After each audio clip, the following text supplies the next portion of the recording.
Fighting over Africa, wealth, power, and the struggle for resources. Africa has always been described as a land of immense beauty, deep history, and unmatched natural wealth. Beneath its vast deserts, dense rainforests, and endless savannas lies a treasure that has shaped global politics for centuries: gold, diamonds, oil, copper, cobalt, uranium, and some of the most valuable agricultural lands on Earth. Yet, this wealth has often been both a blessing and a curse. This story is not just about Africa. It is about the world's relentless struggle for control over Africa's resources. The land before the struggle. Before foreign powers arrived in force, Africa was not a forgotten continent, as some historical narratives wrongly suggest. It was home to powerful kingdoms, advanced trade routes, and rich cultural civilizations. Empires like Mali, Songhai, Great Zimbabwe, and the Kingdom of Congo controlled vast regions and participated in global trade networks. Gold from West Africa reached Europe and the Middle East long before colonial times. Cities like Timbuktu were centers of learning, attracting scholars from across the Islamic world. Africa was already wealthy, but its wealth was internally controlled, not extracted. The scramble begins. The major turning point came in the late 19th century, during what is known as the Scramble for Africa. European powers, Britain, France, Belgium, Germany, Portugal, and Italy, rushed to divide Africa among themselves. At the Berlin Conference of 1884 to 1885, African leaders were not invited, yet European nations redrew the map of the entire continent. This was not a peaceful division. It was a political race driven by industrial demand. Factories needed raw materials.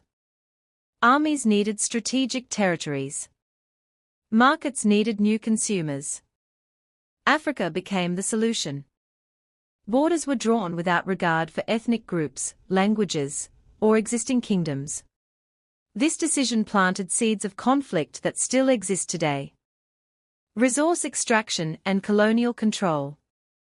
Once colonized, Africa became a supplier of raw materials rather than a partner in development. Belgium exploited the Congo for rubber and ivory under brutal conditions. Millions died during forced labor systems. British colonies extracted gold from South Africa and cocoa from West Africa. France controlled uranium in West Africa, essential for nuclear development. The system was simple. Africa provided raw materials. Europe controlled processing and profits. Railways and ports were built, but mainly to move resources out of Africa, not to develop internal economies. This created a long-term structural imbalance. Wealth left Africa, while poverty remained. Independence and the new hope. In the mid-20th century, African nations began to gain independence. Leaders like Kwame Nkrumah, Jomo Kenyatta, Julius Nyerere, and Patrice Lumumba envisioned a new Africa, united, self-reliant, and prosperous. But independence did not end the struggle for resources. Instead, it changed its form.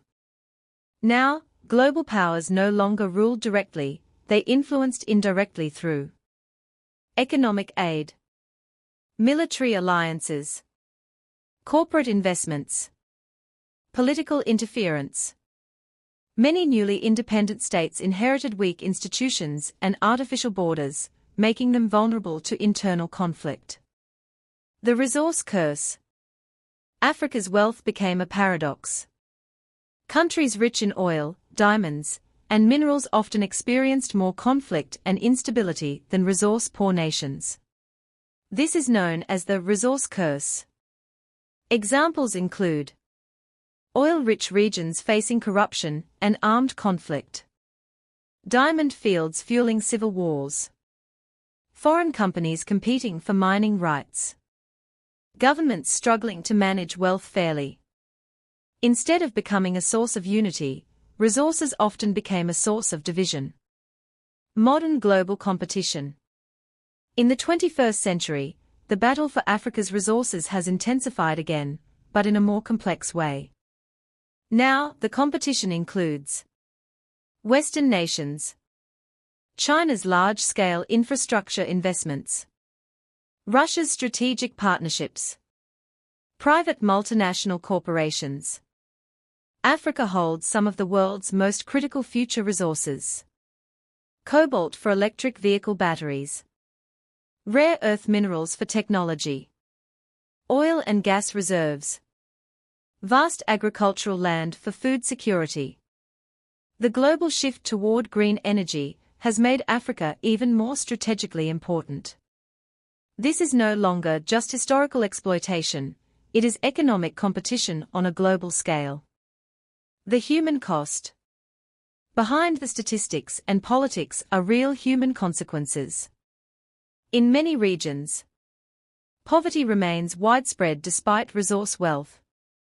Conflicts displace millions of people. Corruption weakens governance. Local communities are often excluded from profits. Children in mining regions sometimes work in dangerous conditions. Entire communities are relocated for extraction projects. Environmental damage affects farming and water supply. The central tragedy is this: the people who live on the land often benefit the least from its wealth. Resistance and rising voices. Despite these challenges, Africa is not passive. Across the continent, there is growing resistance and reform. New movements focus on resource nationalism, greater control over minerals and oil. Anti-corruption reforms. Youth-led innovation and entrepreneurship. Regional cooperation through organizations like the African Union. African leaders increasingly demand fair trade agreements and local processing of raw materials instead of raw export. A new generation is redefining Africa's role in the global economy. The future of Africa's wealth. The future of Africa is not predetermined. It depends on governance, global cooperation, and internal stability. If managed well, Africa could become a global economic powerhouse. Manufacturing could grow locally. Wealth could lift millions out of poverty. Technological hubs could emerge across major cities. If mismanaged, resource conflicts may continue. Inequality may deepen. External influence may remain dominant. The stakes are extremely high. Conclusion: the real battle. The struggle for Africa's wealth is not only about gold, oil, or minerals. It is about control, development, and identity. For centuries, Africa has been seen as a source of resources. But the real question today is whether it can become a center of power in its own right. The story is still being written. And the outcome will shape not only Africa, but the entire world.